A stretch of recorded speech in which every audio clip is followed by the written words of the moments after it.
मुश्किल राहें भी आसान हो जाती हैं, मुश्किल राहें भी आसान हो जाती हैं जब हर राह से पहचान हो जाती है। जो मुस्कुरा कर करते हैं सामना मुश्किलों का, जो मुस्कुरा कर करते हैं सामना मुश्किलों का, तो किस्मत भी उनकी गुलाम हो जाती है। जी हाँ दोस्तों, बिल्कुल। जय हिंद, वंदे मातरम। एक नए उत्साह के साथ मैं हाजिर हूँ आप सभी के सामने आज फिर से। और आज हम जानने वाले हैं यूपी ट्रिपल एससी पेट से संबंधित कुछ महत्वपूर्ण प्रश्नों के बारे में। और ये पेट की आज हमारी पहली क्लास है। आज से निरंतर प्रतिदिन एक वीडियो यूट्यूब पर अपलोड होती रहेगी यूपी ट्रिपल एससी पेट से संबंधित महत्वपूर्ण प्रश्नों के साथ। तो आइए समय को व्यर्थ किए बिना आज की क्लास को शुरू करते हैं।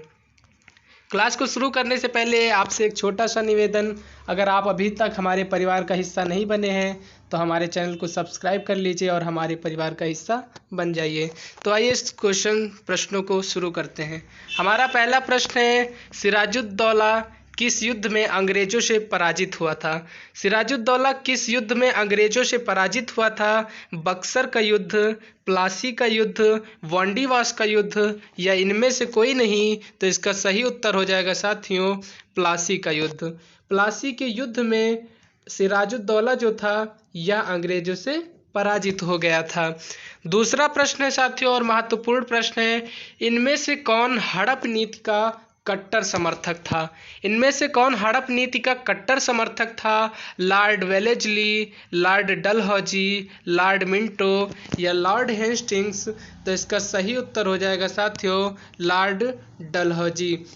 लॉर्ड डलहौजी महोदय जो थे ये हड़प नीति के कट्टर समर्थक थे।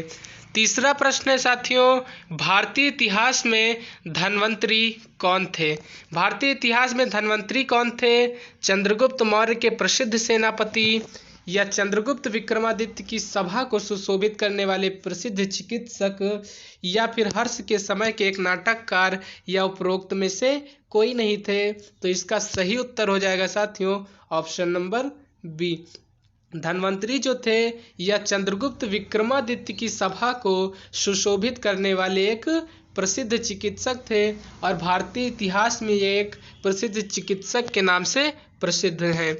चौथा नंबर प्रश्न है साथियों, मौर्यकालीन भारत के विवरण वाली इंडिका के लेखक कौन थे? अति महत्वपूर्ण प्रश्न है साथियों, मौर्यकालीन भारत के विवरण वाली इंडिका के लेखक कौन थे? मेगस्थनीज, फाहयान, हेनसांग, या इनमें से कोई नहीं? तो इसका सही उत्तर हो जाएगा साथियों, मेगस्थनीज। मेगस्थनीज इंडिका के लेखक हैं। महत्वपूर्ण प्रश्न कई परीक्षाओं में पूछा जा चुका है। पांचवा नंबर प्रश्न है साथियों, साइमन कमीशन किस वर्ष भारत में प्रथम बार आया? साइमन कमीशन किस वर्ष भारत में प्रथम बार आया? 1925, 1926, 1919, या 1928? तो इसका सही उत्तर हो जाएगा साथियों, 1928 ईस्वी में। 1928 ईस्वी में साइमन कमीशन भारत में पहली बार आया था। इंपॉर्टेंट प्रश्न साथियों। छठा नंबर प्रश्न है, भारतीय राष्ट्रीय कांग्रेस द्वारा किस अधिवेशन में ऐतिहासिक पूर्ण स्वराज अर्थात पूर्ण स्वतंत्रता का प्रस्ताव पारित किया गया था? भारतीय राष्ट्रीय कांग्रेस आईएनसी का वह कौन सा संगठन था, कौन सा अधिवेशन था मतलब, जिसमें ऐतिहासिक पूर्ण स्वराज्य का प्रस्ताव पारित किया गया था? मुंबई अधिवेशन, लाहौर अधिवेशन, कराची अधिवेशन, या लखनऊ अधिवेशन? तो इसका सही उत्तर हो जाएगा साथियों, लाहौर अधिवेशन।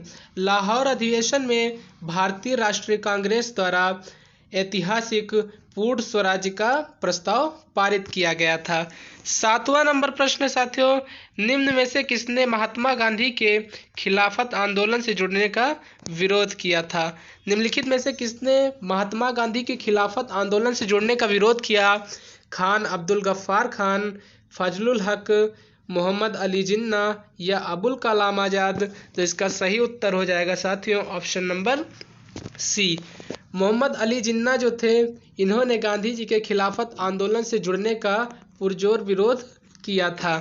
आठवां नंबर प्रश्न है साथियों, इनमें से कौन सा क्रांतिकारी संगठन काकोरी षड्यंत्र केस में शामिल था? इनमें से कौन सा क्रांतिकारी संगठन जो था वह काकोरी षड्यंत्र केस में शामिल था? गदर पार्टी, अनुशीलन समिति, अभिनव भारत ग्रुप या हिंदुस्तान रिपब्लिक एसोसिएशन? तो इसका सही उत्तर हो जाएगा साथियों option number D. Option number D इसका सही उत्तर हो जाएगा। हिंदुस्तान रिपब्लिक एसोसिएशन जो था एक संगठन है क्रांतिकारी या काकोरी षड्यंत्र केस में शामिल था। 9वां नंबर प्रश्न है साथियों, नागार्जुन सागर बांध किस नदी पर बना है? महत्वपूर्ण प्रश्न है साथियों कि नागार्जुन सागर बांध किस नदी पर बना है? गोदावरी, कृष्णा, गंगा या कावेरी? तो इसका सही उत्तर हो जाएगा साथियों कृष्णा नदी। नागार्जुन सागर बांध जो है यह कृष्णा नदी पर बना हुआ है। 10वां नंबर प्रश्न है, माउंट एवरेस्ट पर प्रथम बार चढ़ाई किस वर्ष की गई थी? माउंट एवरेस्ट पर प्रथम बार चढ़ाई किस वर्ष की गई थी? माउंट एवरेस्ट पर चढ़ाई प्रथम वर्ष किस बार की गई? 1951, 1953, 1955 या 1958? तो इसका सही उत्तर हो जाएगा साथियों 1953 ईस्वी में। 1953 ईस्वी में माउंट एवरेस्ट पर पहली बार चढ़ाई की गई थी।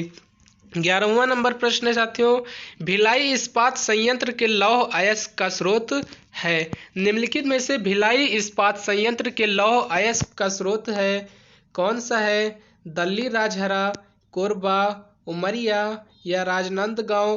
तो इसका सही उत्तर हो जाएगा साथियों दल्ली राजहरा। दल्ली राजहरा जो है यह भिलाई इस्पात संयंत्र के लौह अयस्क का एक प्रमुख स्रोत है और ये इंपॉर्टेंट प्रश्न है साथियों।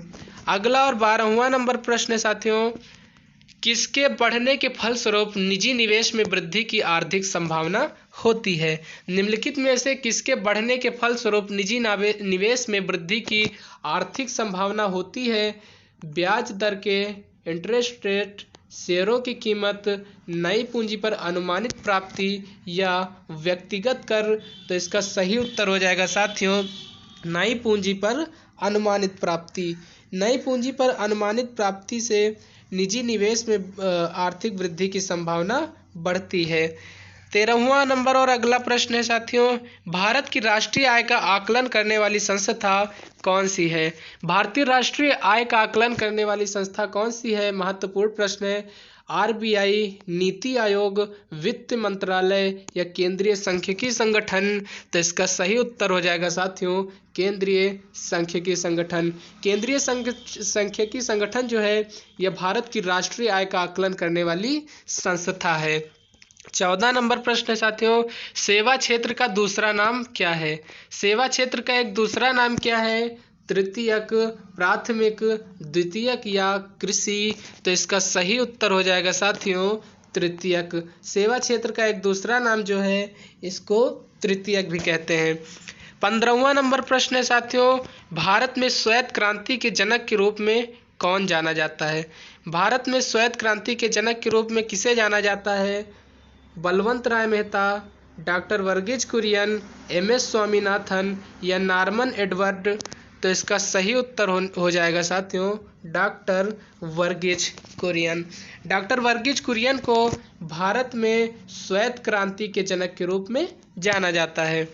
16वां नंबर प्रश्न है साथियों, भारत में आर्थिक सुधार 1991 के दौरान प्रधानमंत्री कौन था? भारत में आर्थिक सुधार 1991 के दौरान प्रधानमंत्री कौन था? पीवी नरसिम्हा राव, अटल बिहारी वाजपेयी जी, डॉक्टर मनमोहन सिंह या इनमें से कोई नहीं? तो इसका सही उत्तर हो जाएगा साथियों ऑप्शन नंबर ए।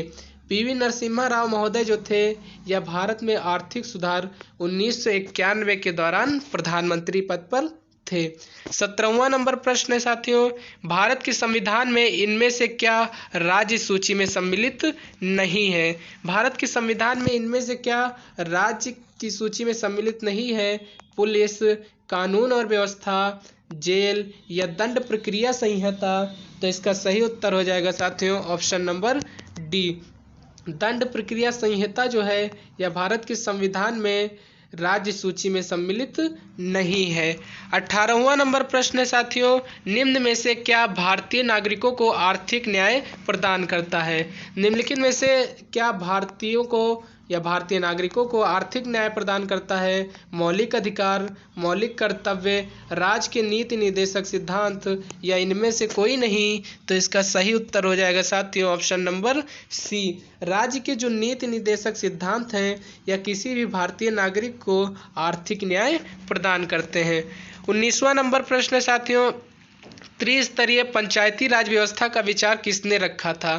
त्रिस्तरीय पंचायती राज व्यवस्था का विचार किसने रखा था? Balwant Rai Mehta committee, Ashok Mehta committee, royal commission या इनमें से कोई नहीं? तो इसका सही उत्तर हो जाएगा साथियों बलवंत राय मेहता कमेटी। बलवंत राय मेहता कमेटी ने त्रिस्तरीय पंचायती राज व्यवस्था का विचार रखा था।